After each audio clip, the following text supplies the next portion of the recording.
Allez, ouvrons une page à présent politique. Exit la rentrée, Marine Le Pen attaque dès à présent François Bayrou sur ses orientations budgétaires en vue de 2026. Marine Le Pen qui dénonce l'absence de consultation avec les forces politiques et elle le fait savoir dans une lettre adressée au Premier ministre. Faisons le point sur ce qu'elle a écrit à François Bayrou avec Kylian Chaput.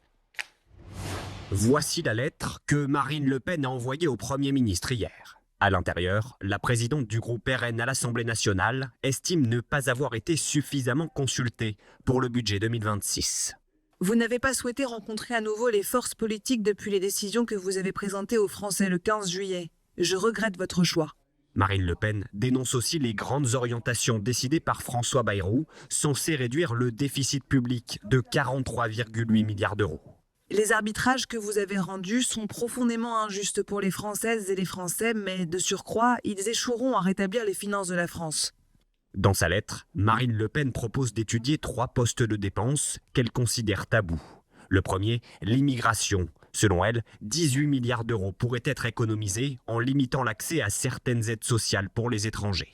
Deuxième tabou, la contribution à l'Union européenne, jugée excessive, avec une hausse de 5,6 milliards d'euros du financement prévu en 2026. Enfin, l'organisation de l'État, la bureaucratie et les agences publiques, considérées trop coûteuses. Marine Le Pen rappelle aussi sa principale ligne rouge, la hausse d'impôts. Nous n'accepterons pas, Monsieur le Premier ministre, un seul centime de contribution financière, directe ou indirecte des Français, tant que les chantiers d'économie précédemment évoqués n'auront pas été engagés avec efficacité et bonne foi. Le Rassemblement national agite une nouvelle fois la menace de censure si l'une de ces lignes rouges est franchie par le Premier ministre lors de la présentation définitive de son budget. Et on en parle avec vous, Philippe Schreck. Vous êtes député Rassemblement national du Var. Merci d'être avec nous. Quel est l'objet de la lettre de Marine Le Pen alors que le Premier ministre a dit qu'il allait passer son été à peaufiner sa copie en vue des orientations budgétaires de la rentrée ? Bonjour, merci pour votre invitation. L'objet de cette lettre repose finalement sur le postulat qu'un homme averti en vaut deux.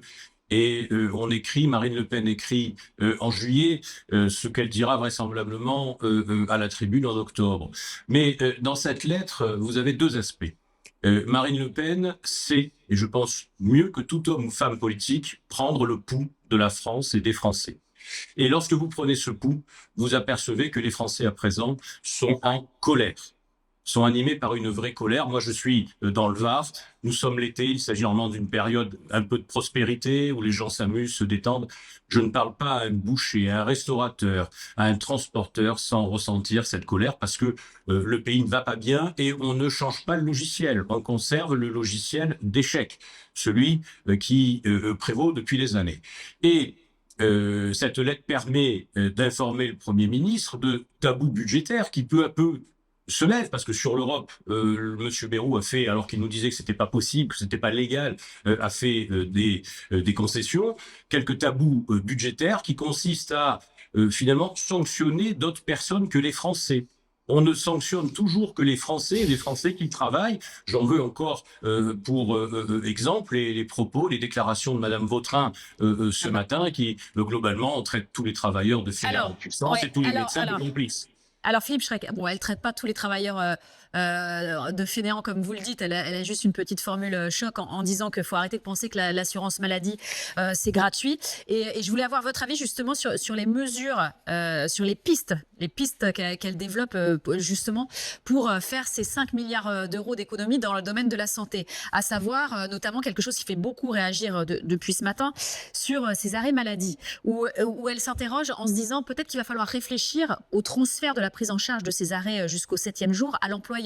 Peut-être que ça doit faire l'objet de discussions avec les partenaires sociaux. Ça serait pas une piste, ça, pour faire les économies, selon vous? Au moins d'en parler avec les partenaires sociaux?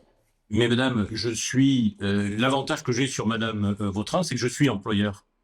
Donc sa proposition est une augmentation d'impôts indirecte pour les entreprises, puisque celle-ci, au lieu d'assumer, comme elles le font actuellement, les 3 jours de carence, parce que la carence, elle n'est pas pour le salarié, les conventions collectives imposent le maintien de salaire dans 90% des cas, elle va faire peser sur les entreprises 7 jours de carence. Donc c'est une augmentation d'impôts. Et c'est tout à fait inacceptable lorsque l'on connaît la perte de marge, l'absence de marge et la perte de productivité de toutes les entreprises, professions libérales, artisanat, et j'en passe et des meilleurs. Donc je veux bien qu'on en discute, mais il s'agit de faire un transfert de charge en augmentant celle des entrepreneurs. Donc ça risque encore de faire réagir. Merci Philippe Schreck d'avoir été avec nous, député Rassemblement national du Var, et d'avoir réagi aux orientations budgétaires de François Bayrou et aussi à cette lettre écrite par Marine Le Pen au Premier ministre.